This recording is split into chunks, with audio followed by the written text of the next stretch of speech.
Welcome to Plug In for More, brought to you by EVUniverse.com. EV Universe is your one-stop shop for all things related to the electric vehicle.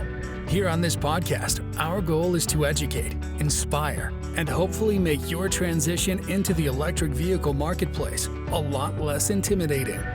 And now, here are your hosts, Mike, Tom, and Bryant. So we'll do this. We'll kick it off here. We're all recording. It looks like everyone's levels are good. My levels don't show anything on my side. Do you guys see any? We do, yeah. All right. Yeah. I'm just gonna trust you guys. See. It looks acceptable. So we're missing Bryant today. Bryant is off lollygagging in beautiful California, Pebble Beach at the Pebble Beach Concours. Good for him. Taking in some cool videos and pictures and learning all about a whole bunch of fancy stuff out there, which lucky him.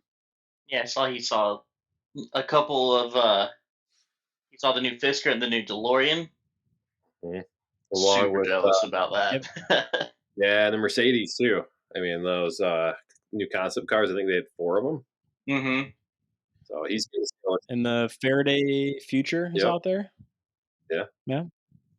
How is? We have a guest with us today. Oh, you're good. Am I the guest? Well, you're the guest, Aaron. We're welcoming you to the team. And Mike, you want to give us an introduction for absolutely. Aaron? So Aaron Jones is the EV Universe EV Educator. So welcome to the podcast for the first time. I know we've got some videos coming out as well, so check that out with Aaron and myself.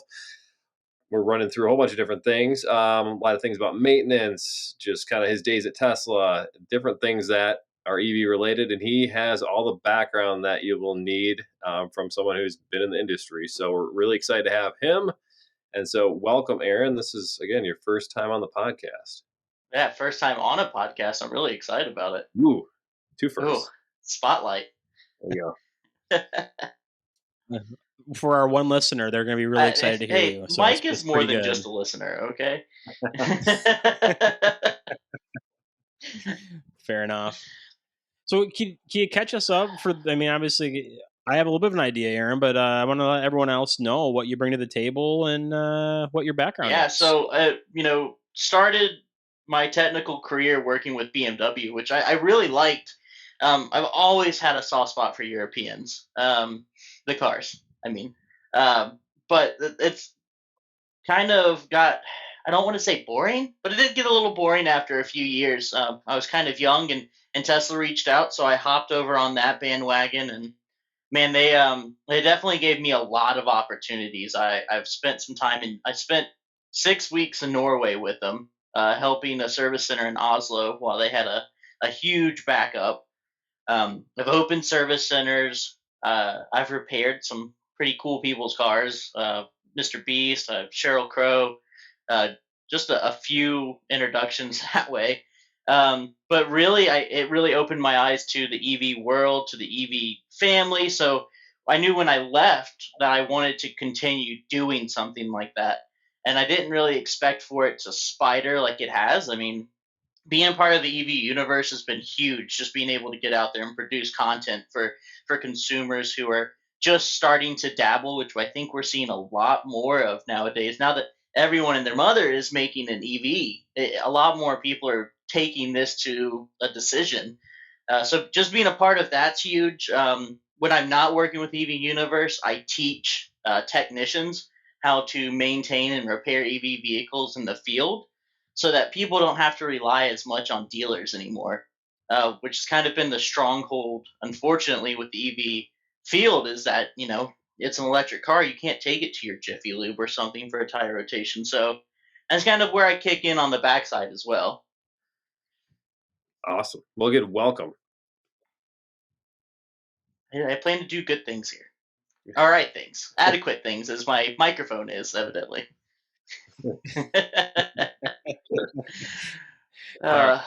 So, Aaron, I mean, I've got 1,000 questions for you, and as far as your days at Tesla, and I know some things you can talk about, some things you can't. But one of the first things that comes to mind is, since you spent so much time in a service center working on cars, you see a lot of people ask, "Hey, my car is in service.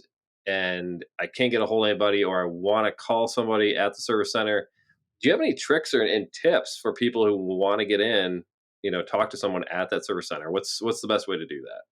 So I was a supervisor before I left Tesla, and that was probably one of the leads to an escalation. The escalation always started with a customer never being able to get in touch with their service advisor, never being able to get a status on their vehicle, not being able to know if it was going to be done, the same thing. So you try to reach out with the best tips, because right now they're going into a very virtual communication system. So text messaging, anything like that, and the app can be slow to respond. Most of the time, if you put the city's name, so Charlotte underscore service at Tesla.com, that is going to be the email address main for the service center. On that email address, 75% of the employees are see that. So you're going to be able to get that email pretty wide across, and it's going to catch somebody's attention. So, I mean, it doesn't hurt to email the service center. Text messaging on the app is always going to be what they tell you to do. I hate to see when customers just have to kind of show up to communicate. Sure. So basically, email them, use the app to text message, any tricks as far as calling in. Now, I've heard there's a way, if you call in and then you select that your car is in service, then that's a way to actually get someone to pick up the phone. Does that actually work? So I recently called in to the service center, and they no longer have that option. But if you do select your local service center, it's like 3 or 4, whatever the number is, and then put in your 10-digit number. Now, sometimes what it will happen is if you put your 10-digit number in there, it will give you the status update of your vehicle. I don't have a Tesla, so when I put mine in there, it just skips over that and rings the front desk. So if for some reason you get stuck in that loop, try your partner's phone, your business, something like that may not be in Tesla's system, and then let it just go to the front desk. That's a really good tip. So, okay, so we got that kind of out of the way as far as my questions on tips and tricks. One of the other things is Tesla gets a bad rap for their fit and finish, and what can be fixed, what can't be. In your experience, especially with let's start with the body panels and the gaps that people see there. How easy are those to fix, to adjust so that they fit, or are you kind of just moving one and there's going to be another one that's not right? What? So, to Tesla's credit, when I was 21 years old, I didn't really have my life together too well either. So we look at where Tesla is as a company. I mean, it's still super young. I mean, it's just learned that it can drink legally, and it's Ubering home on the weekends. All right, that's where Tesla is in their production. I mean, they just got their first job. They're really rocking. So it takes some time for the fit and finish. And yeah, early build Model 3s, early build Model Ys were pretty bad too. I mean, Model X's were coming to us when they were first coming off the line, not completed. We were finishing those in the service center. Oh, hang on. I got to jump in here. So when you say not completed, are we talking? Just interior? Wait. Are we talking about a bumper was not installed? Or are we talking about like just a couple small interior pieces? I mean, it was a small couple of times, but you would open the trunk of a Model X that came off of the transport truck, and there's the C-pillars and some of the carpet would just be in there. When you're at end of line, you are producing these vehicles so quickly that unless it is a no drive issue where the vehicle could not be driven by the customer or the service center, they rely on the local service center. And when you're producing that type of volume with a very small margin of error, that's kind of what they have to do. So a lot of the times the service center repaired it. They would deploy tactical response teams if they needed to help at the factory to kind of get these all buttoned back up. But we didn't really see that in the 3 and Y. Like the X was kind of like one of those where they were like, it's got weird doors. We don't know how to put this together. Yeah. All right. On to the next one. But so when you talk about fit and finish, it's really important to start at one spot of the car, and that's going to be the front. So when you build the fit and finish, the adjusting needs to go back. Um, and it's really not that difficult. There are a couple of difficult parts. Like when you look at, for some reason, you want to adjust your Model X trunk. The hinges for the Model X trunk is underneath the glass. You gotta remove the glass to get to it. But when you talk about 3 and Y trunks, fenders, doors, it's a couple 13 millimeter bolts. You loosen them up a little bit, you set them in place, and you torque them back down.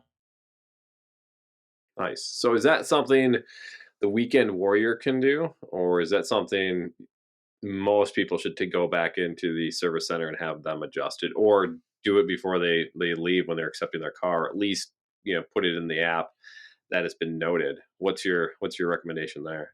So, for the frustration level of the customer, if they feel comfortable doing it, do it. Um, it is something that I could do by myself without anybody's help, and I'm not saying that as like you have to be a mechanic to do it. I mean, just like uh, a ratchet and another arm to hold the door or the fender. Um, it's something that's very simple to do. Now, should it be right before it leaves? Yeah. And you can notate it at the service center. Um, but there's times where maybe just due to the rush or something like that, due bills don't get noted, and then you come into the service center and it's like all of a sudden we've never even seen your car. And it's not service's fault, and usually it's not sales fault either. It's just a human error. So it's either get it fixed there or tackle it yourself. It's hard to kind of rely on anything other than paint to go into another service visit or be noted. Got it. Okay, so those are. Oh, go ahead, Tom. No, I was just gonna shift off to another topic Go altogether, for it. but just okay. One of the things we try to do in this podcast is reduce misinformation and make sure that we're giving everybody an accurate picture of an EV ownership. And from your standpoint, what is some of the biggest misinformation out there, and how do we correct that? Charging, charging and range, both of those can just go out the window. All right. In today's date, the average vehicle driver does not have to worry about range. Couple reasons like that.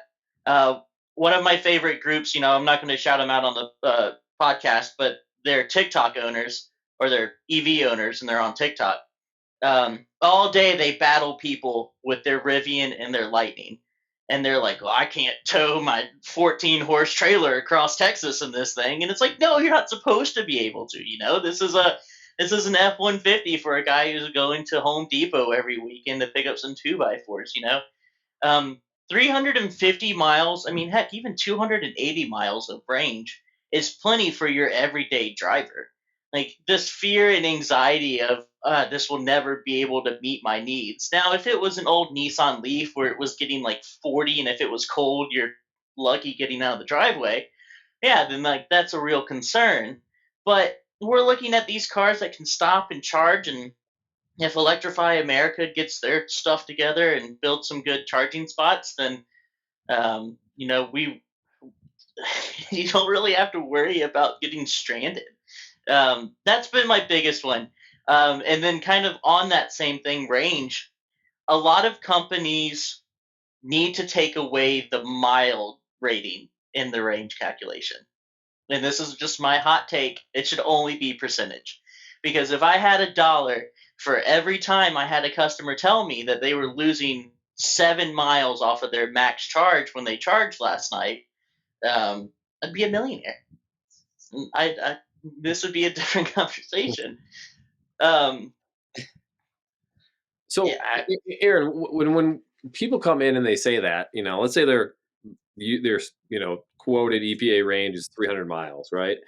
And then they have their car, and I think it's been proven over and over again. There's a 8 to 10% decrease in range over the first year for degradation, and then it kind of slowly, or maybe that's 5%, excuse me, and then it slows down to about 10% over the next X number of years and kind of stays around that range. When you have people come in and say, hey, it dropped a bunch, what's happening there? Is it, and I'm guessing you're going to tell me it's due to the driving habits of that particular person, or maybe they don't have their tires fully inflated or something along those lines. But what are you seeing? Well, and that's the hard part about range diagnosis.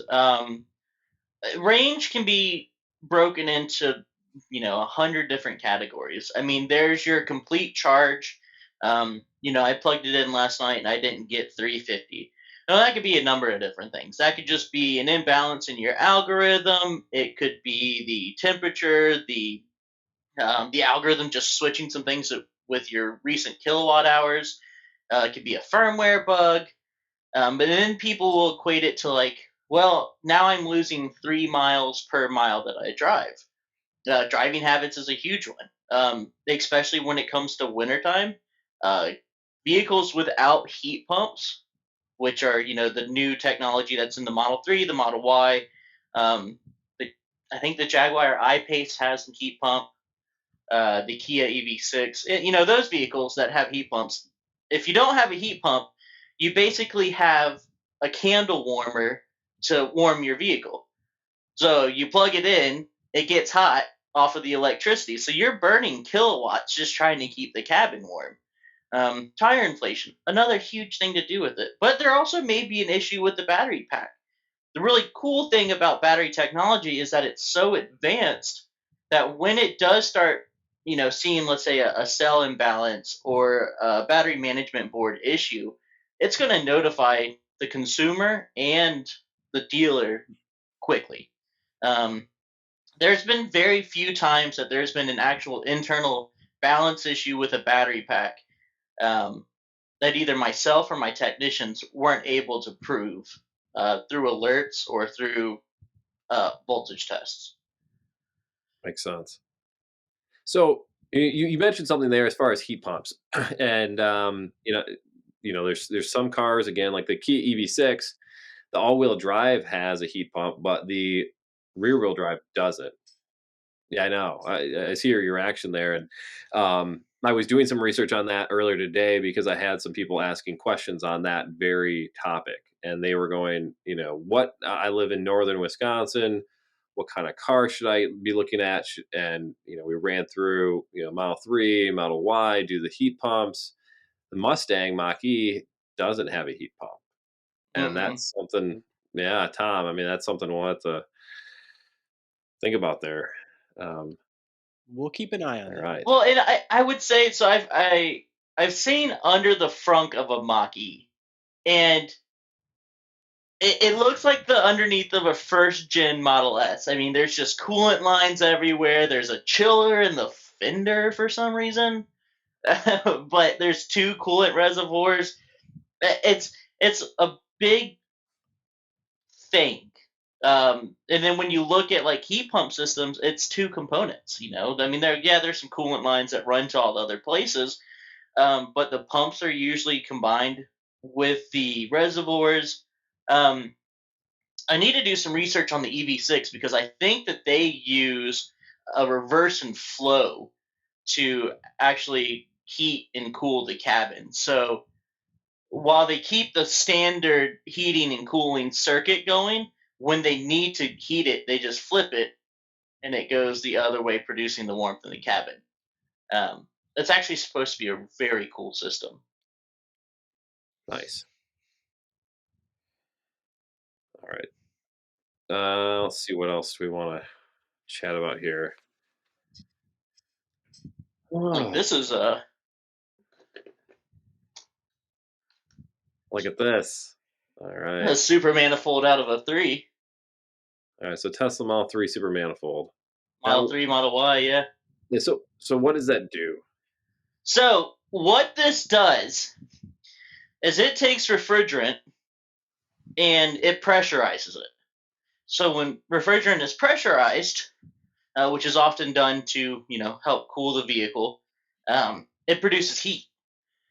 So what it does is it takes that byproduct of heat from pressurizing refrigerant, and instead of just dissipating it through the condenser that you see in normal AC vehicles, it dissipates the heat through your cabin, so that you are now being warmed without needing to have an extra component. So normally, if I knew I was doing show and tell, I would have been prepared. You'd have one of these. So this is your positive temperature coefficient heater. And like I said, it's just a big candle warmer, plugs in, and gets hot. And it's super efficient. I mean, those PTC heaters are 100% efficient. There's nothing that of its job that it doesn't do. But for every 3 kilowatts that burns, the heat pump system is going to burn 1 kilowatt, because it just doesn't need any power. The only high voltage that goes to a heat pump system is going to be the compressor, which is also getting power in a normal AC system. So, like, for Tom, if you guys got under -10, which, just move, go somewhere else. Why would you do that? We've tried. We've tried it, but you know, every winter I wonder why I live someplace where the air hurts my face. But you know, you get outside and it is colder than it is in your freezer. Don't live there. You're listening to the Plug In for More podcast. If you're looking for information on electric vehicles components, or information on how to reduce your carbon footprint, look no further than evuniverse.com. evuniverse.com is your one-stop shop for all things related to electric vehicle. So it looks like Tesla's quit taking Model 3 reservations right now. Long range, all-wheel drive reservations.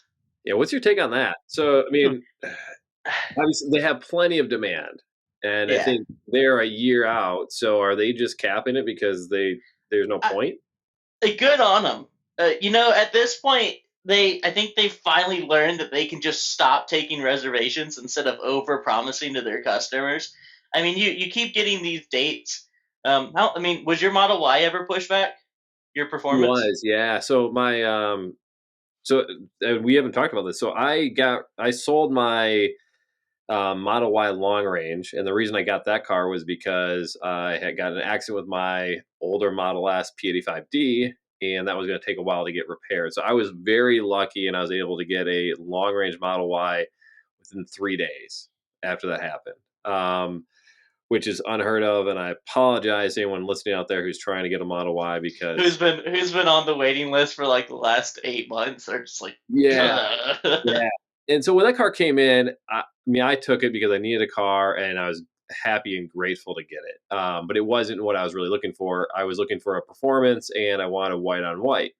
And so I ordered one of those a while back, and I just got it about a week and a half ago. But it did take.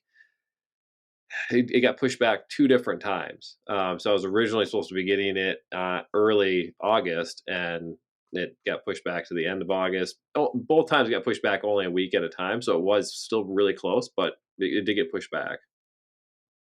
Yeah, and I think that's better to just say, hey, we just can't fulfill these orders right now. Like, it's second quarter of 2023 is where I think the latest delivery is right now.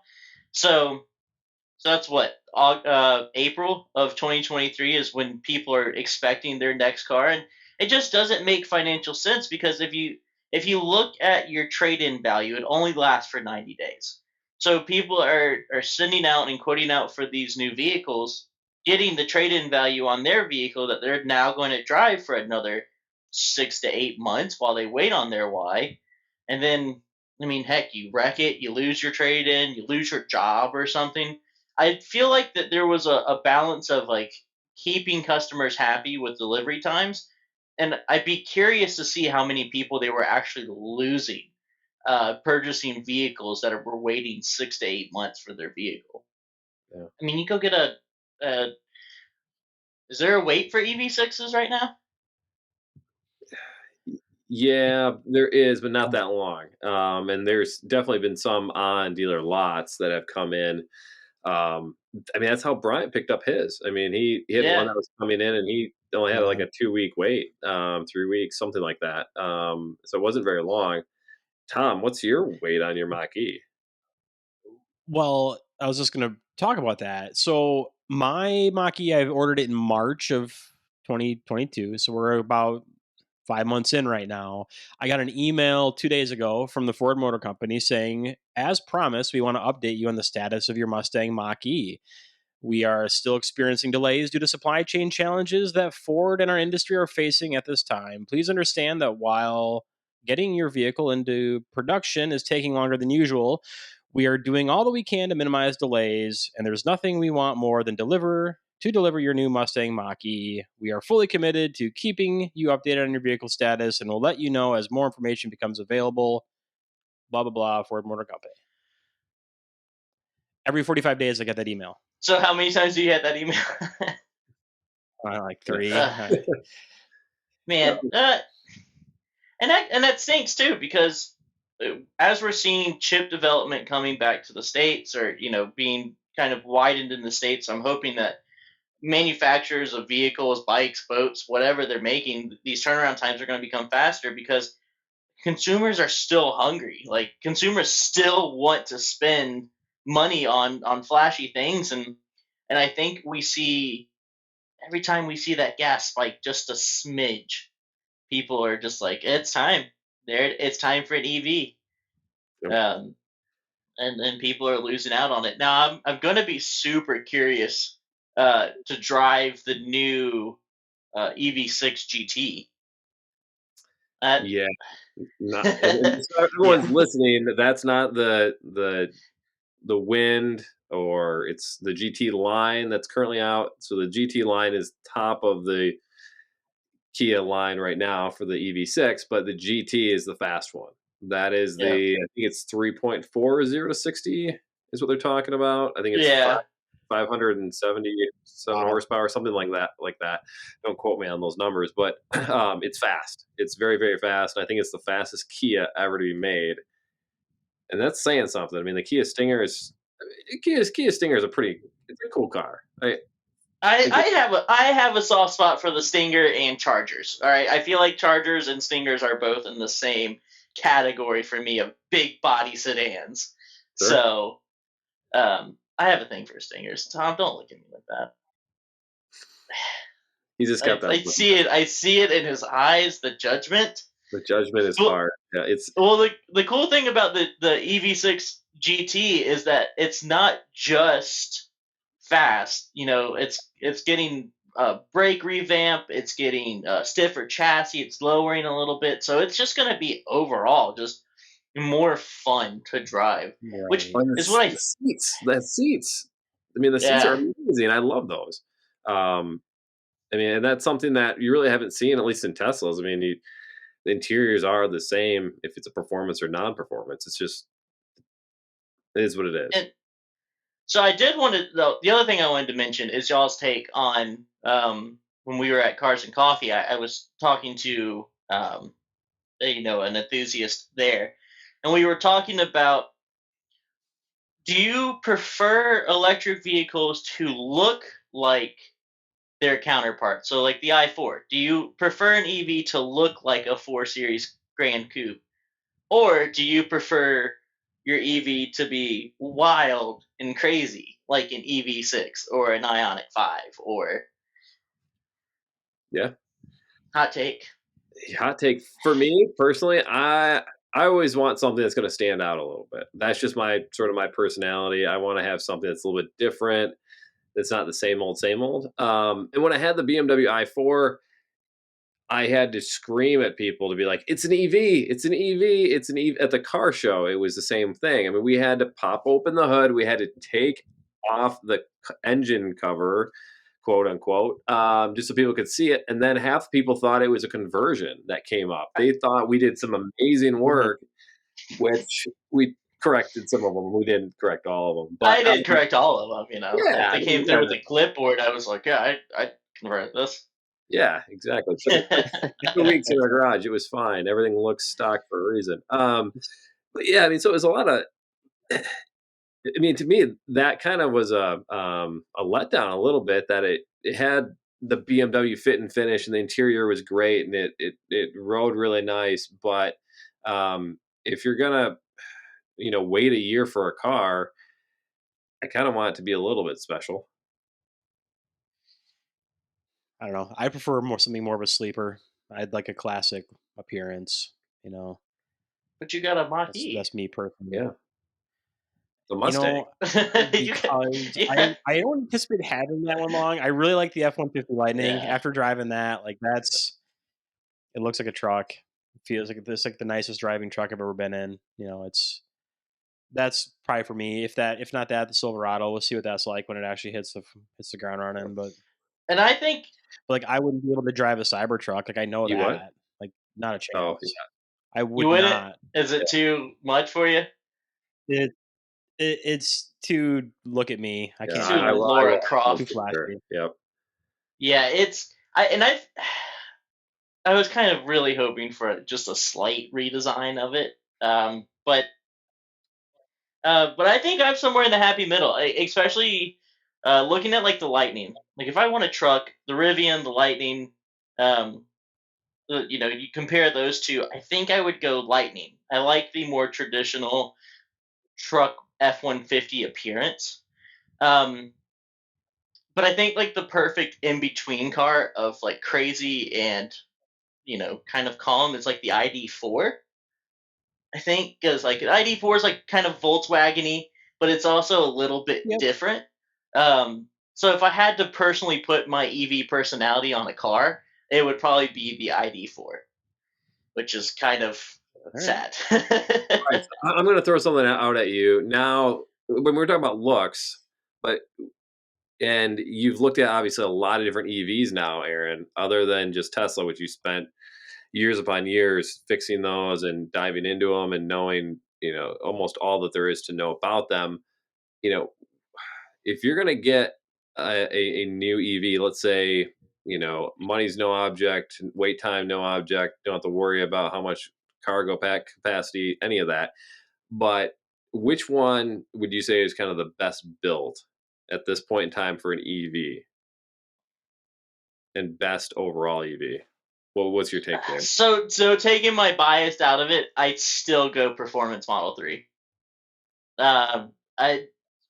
Tesla's charging network is unbeatable. Seeing the guts of all these vehicles, the 10 years that Tesla's been developing actually mass producing EV vehicles shows in the simplicity of their components and how everything's built. So future proofed. I would say a Model 3 is still pretty future proof. Now, Palladium, I'm a little scared of because they've got some new technology in there. The battery bulkhead's different. It's got internals inside of it. Not super 100% on that yet. I want to back up a little bit. Palladium. Explain that to the non-Tesla focused person. What the heck does Tom right now? I know is sitting there. He's wondering what just happened. So Palladium was the newest facelift of Model S and X. The Plaids is what we're talking about. So the Plaid is the performance. Palladium is the calling card for the new facelift. Okay, got it.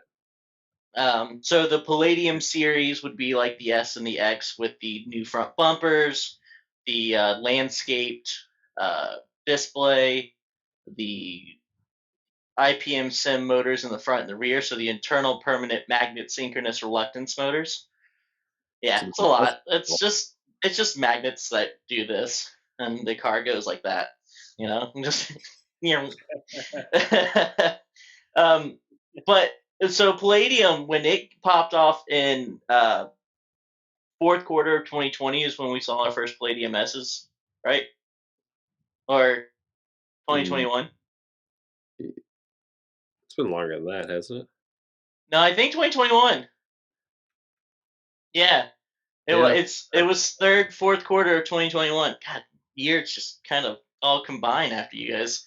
After COVID, yeah. But there's a whole bunch of technology that's different in it. And what I mean by that is it's like a Model S and a Model 3 drove at each other as fast as possible. And then what you got from the accident is what you have now. So it's got, a Model 3 car computer.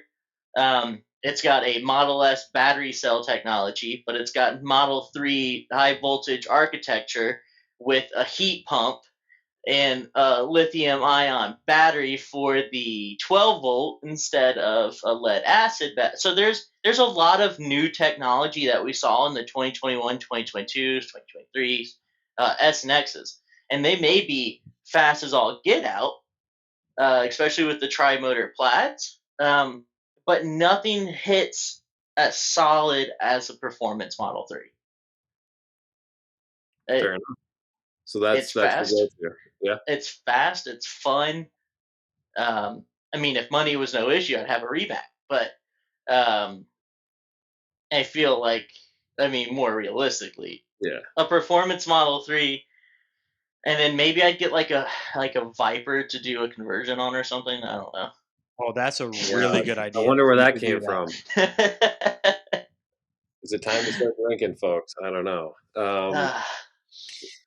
Every time you get a chance. Every time we get a chance. Hey, I didn't bring it up. Well, look, we got the Challenger. We got the Challenger, so how long until Dodge just does their own conversion? We might see the new ECR Viper in 5 years. You never know. Did you see the Banshee? Mm-mm. Oh, yeah. So Dodge has the new Banshee concept car, the EV. I'll send it to you after the podcast here.